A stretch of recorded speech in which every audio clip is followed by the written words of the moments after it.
Hi friends, ನಮಸ್ಕಾರ. Welcome back to Shweta Nalpaka. ಇವತ್ತಿನ ವಿಡಿಯೋದಲ್ಲಿ ರುಬ್ಬೋ ಕಲ್ಲನ್ನು ಯಾವ ರೀತಿಯಾಗಿ ಪಳಗಿಸೋದು ಅಂತ ತೋರಿಸ್ಕೊಡ್ತಾ ಇದ್ದೀನಿ. ಹೊಸದಾಗಿ ಯಾವುದೇ ರೀತಿಯ ರುಬ್ಬೋ ಕಲ್ಲು ಅಥವಾ ಬೀಸೋ ಕಲ್ಲು ತರಲಿ, ಅದನ್ನು ನಾವು ಮೊದಲಿಗೆ ಸೀಸನಿಂಗ್ ಮಾಡ್ಕೋಬೇಕಾಗುತ್ತೆ. ಹಾಗಾಗಿ ನಾವು ಯೂಸ್ ಮಾಡ್ತಾ ಇದ್ದರೆ ಅದರಲ್ಲಿರುವಂತಹ ಮರಳಿನ ಅಂಶ ಡೈರೆಕ್ಟಾಗಿ ನಮ್ಮ ಹೊಟ್ಟೆಗೆ ಹೋಗ್ಬಿಡುತ್ತೆ. ಹಾಗಾಗಿ ನಾನು ಮೊದಲಿಗೆ ತೊಳ್ಕೊಂಡು ಅದಕ್ಕೆ ಸ್ವಲ್ಪ ಪೂಜೆ ಮಾಡಿದ್ದೀನಿ. ರುಬ್ಬೋ ಕಲ್ಲು ಅಂದರೆ ನಮ್ಮ ಕಡೆಗೆ ಲಕ್ಷ್ಮಿ ಸ್ವರೂಪ ಅಂತ ತಿಳಿಸ್ತಾರೆ. ನಂತರ ನೋಡಿ, ಇದಕ್ಕೆ ನಾನು ಸ್ವಲ್ಪ ಅಕ್ಕಿನ ಹಾಕ್ಕೊಂಡು ಈ ಥರ ಕುಟ್ಕೊಳ್ತಾ ಇದ್ದೀನಿ. ಅಕ್ಕಿ ಬದಲಿಗೆ ಮರಳು ಕೂಡ ಹಾಕ್ಕೊಂಡು ನಾವು ಈ ಥರ ರುಬ್ಕೋಬೋದು. ಈ ಥರ ಮಾಡ್ಕೊಳ್ಳೋದ್ರಿಂದ ಬೇಗನೆ ಸೀಸನಿಂಗ್ ಆಗುತ್ತೆ. ಕಲ್ಲಿನಲ್ಲಿರುವಂತಹ ಚಿಕ್ಕದಾಗಿರುವಂತಹ ಮರಳು ಥರ ಬರ್ತಾ ಇರ್ತವೆ, ಆ ಥರ ಕಲ್ಲುಗಳೆಲ್ಲ ಹೋಗ್ತವೆ ಈ ರೀತಿಯಾಗಿ ನಾವು ಮಾಡೋದ್ರಿಂದ. ಈ ರೀತಿಯಾಗಿ ನಾವು 2 ರಿಂದ 3 ದಿನಗಳ ಕಾಲ ಮಾಡ್ಕೋಬೇಕಾಗುತ್ತೆ. ಡೈರೆಕ್ಟಾಗಿ ಯೂಸ್ ಮಾಡಬಾರ್ದು. ಲಾಸ್ಟಲ್ಲಿ ಇದಕ್ಕೆ ಎಣ್ಣೆ ಸವರಿ ಇಡಬೇಕು. ಚೆನ್ನಾಗಿ ಕುಟ್ಕೋಬೇಕು. ನೋಡಿ ಯಾವ ಥರ ಕಲರ್ ಚೇಂಜ್ ಆಗಿದೆ ಅಂತ. ಇವಾಗ ಇನ್ನೊಂದು ಸ್ವಲ್ಪ ನಾನು ಅಕ್ಕಿ ನೆನೆಸ್ಕೊಂಡು ರುಬ್ಕೊಳ್ತಾ ಇದ್ದೀನಿ. ದೋಸೆ ಹಿಟ್ಟನ್ನು ನಾವು ಯಾವ ರೀತಿಯಾಗಿ ರುಬ್ಕೊಳ್ತೀವಿ ನೋಡಿ, ಆ ರೀತಿಯಾಗಿ ಇವಾಗ ರುಬ್ಕೋಬೇಕಾಗುತ್ತೆ. ಈ ರುಬ್ಬೋ ಕಲ್ಲು ನಾನು ಧರ್ಮಸ್ಥಳಕ್ಕೆ ಹೋಗುವ ರಸ್ತೆಯಲ್ಲಿ ತೊಗೊಂಡಿದ್ದು. ರಸ್ತೆ ಬದಿಗೆ ಮಾರ್ತಾಯಿದ್ರು.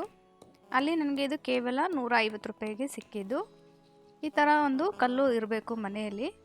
ಕಿಚನಲ್ಲಿ ಚಿಕ್ಕದಾಗಿ ಏನಾದರೂ ನಾವು ಅಡುಗೆ ಮಾಡ್ಕೊಳ್ಳೋವಾಗ ಅಥವಾ ಟೀ ಮಾಡುವಾಗ ಶುಂಠಿ ಅದು ಜಜ್ಕೋಬೋದು. ಹಾಗಾಗಿ ಇದನ್ನು ನಾನು ಪರ್ಚೇಸ್ ಮಾಡಿದೆ. ತುಂಬ ಚೆನ್ನಾಗಿದೆ. ವೇಟ್ ಕೂಡ ತುಂಬ ಚೆನ್ನಾಗಿದೆ ಇದ್ರದ್ದು. ಕೆಲವು ರುಬ್ಬೋ ಕಲ್ಲು ಬೇಗನೆ ಒಡೆದೋಗ್ಬಿಡುತ್ತೆ, ಆ ರೀತಿ ಏನಿಲ್ಲ, ತುಂಬ ಚೆನ್ನಾಗಿದೆ. ಈಗ ನೋಡಿ, ಮೇಲೆ ಕೂಡ ಈ ಥರ ಸವರ್ಕೋಬೇಕಾಗುತ್ತೆ. ಸವರ್ಕೊಂಡು ಮೇಲೇನು ಸ್ವಲ್ಪ ಈ ಥರ ಮಾಡ್ಕೊಳ್ಳಿ. ಇದೇ ಕಲ್ಲು ಅಂತಲ್ಲ, ನೀವು ಯಾವುದೇ ರೀತಿಯ ರುಬ್ಬೋ ಕಲ್ಲು ತೊಗೊಂಡ್ರೆ ಅದನ್ನು ಕೂಡ ನೀವು ಹೀಗೆ ಮಾಡ್ಕೋಬೋದು. ಮಣ್ಣಿನ ಮಡಿಕೆ ಆಗಲಿ, ಕಲ್ಲಿನಿಂದ ತಯಾರಿಸಿದ ಸಾಮಗ್ರಿ ಆಗಲಿ, ಮೊದಲಿಗೆ ನಾವು ಚೆನ್ನಾಗಿ ಪಳಗಿಸ್ಕೊಂಡು ಆಮೇಲೆ ನಾವು ಅಡುಗೆಗೆ ಬಳಸ್ಕೋಬೇಕು. ಇವಾಗ ಇದನ್ನು ಚೆನ್ನಾಗಿ ತೊಳ್ಕೊತೀನಿ. ನೆಕ್ಸ್ಟ್ ಇದಕ್ಕೆ ನಾನು ಸ್ವಲ್ಪ ಮಲ್ಲಿಗೆ ಹೂವಿನ ಎಲೆಗಳನ್ನು ತೊಗೊಂಡಿದ್ದೀನಿ. ಹಾಗೆ 2 ರಿಂದ 3 ಮೆಣಸಿನ್ಕಾಯಿಗಳನ್ನ ತೊಗೊಂಡಿದ್ದೀನಿ. ಹಾಗೆ ತರಕಾರಿ ಸೋಸಿರುವಂತಹ ತುಂಬು, ಇದು ಮೆಂತ್ಯ ಸೊಪ್ಪು ಮತ್ತು ಸಬ್ಸೆ ಸೊಪ್ಪಿನ ತುಂಬನ್ನು ನಾನು ಇವಾಗ ತೊಗೊಂಡು ಇದನ್ನು ಸಹ ಚೆನ್ನಾಗಿ ಕುಟ್ಕೋತೀನಿ.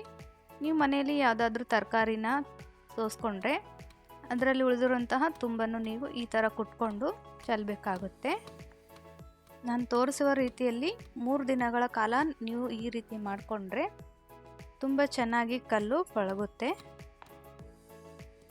ಅರ್ಧದಷ್ಟು ಕಲ್ಲು ಇವಾಗ ಪಳಗಿದೆ. ಹೊಸದಾಗಿ ತಂದಿರುವಾಗ ಮೇಲೆ ಒಂಥರ ಪುಡಿಯಾಗಿ ಕೈಗೆ ಅಂಟ್ಕೊಳ್ತಾ ಇತ್ತು. ಇವಾಗ ಆ ಥರ ಆಗ್ತಾ ಇಲ್ಲ. ಕಲ್ಲು ತಂದು ನಾನು 2 ರಿಂದ 3 ದಿನವಾಗಿದೆ. ಆ 3 ದಿನಗಳಲ್ಲಿ ನಾನು ಈ ಥರ ಇದನ್ನು ಪಳಗಿಸ್ಕೊಂಡಿದ್ದೀನಿ. ಮೊದಲಿಗೆ ನಾನು ಹಿಟ್ಟು ಸೋಸ್ಕೊಂಡಿರುವಂತಹ ಗೂಡು ಮತ್ತು ಅಕ್ಕಿನ ಹಾಕ್ಕೊಂಡು ನಾನು ಈ ಥರ ರುಬ್ಕೊಂಡಿದ್ದೀನಿ. ನಂತರ ನಾನು ಇವಾಗ ತೋರಿಸಿದ್ನಲ್ಲ ಆ ರೀತಿಯಾಗಿ ಮಾಡಿದ್ದೀನಿ. ನೋಡಿದ್ರಲ್ವ, ಇವಾಗ ಕಲ್ಲು ಚೆನ್ನಾಗಿ ಪಳಗಿದೆ. ಇದು ಇವಾಗ ಉಪಯೋಗಿಸೋಕ್ಕೆ ರೆಡಿಯಾಗಿದೆ. ಈ ಥರ ನೀವು ಕೂಡ ಮನೆಯಲ್ಲಿ ಕಲ್ಲು ತಂದಿದ್ರೆ ಈ ಥರ ಮಾಡ್ಕೋಬೋದು. ಈ ವಿಡಿಯೋ ನಿಮಗೆ ಇಷ್ಟ ಆಗಿದೆ ಅಂತ ಭಾವಿಸ್ತೀನಿ. ಇಷ್ಟ ಆದರೆ ಒಂದು ಲೈಕ್ ಮಾಡಿ. ಹಾಗೆ ನನ್ನ ಚಾನಲ್ನ ಹೊಸದಾಗಿ ನೋಡ್ತಾ ಇರೋರು ದಯವಿಟ್ಟು ಸಬ್ಸ್ಕ್ರೈಬ್ ಮಾಡ್ಕೊಳ್ಳಿ. ಹಾಗೆ ಪಕ್ಕದಲ್ಲಿರುವಂತಹ ಬೆಲ್ ಐಕನ್ ಮೇಲೂ ಸಹ ಕ್ಲಿಕ್ ಮಾಡಿ. ವಿಡಿಯೋ ನೋಡಿದ್ದಕ್ಕಾಗಿ ಎಲ್ರಿಗೂ ಧನ್ಯವಾದ. ನಮಸ್ಕಾರ.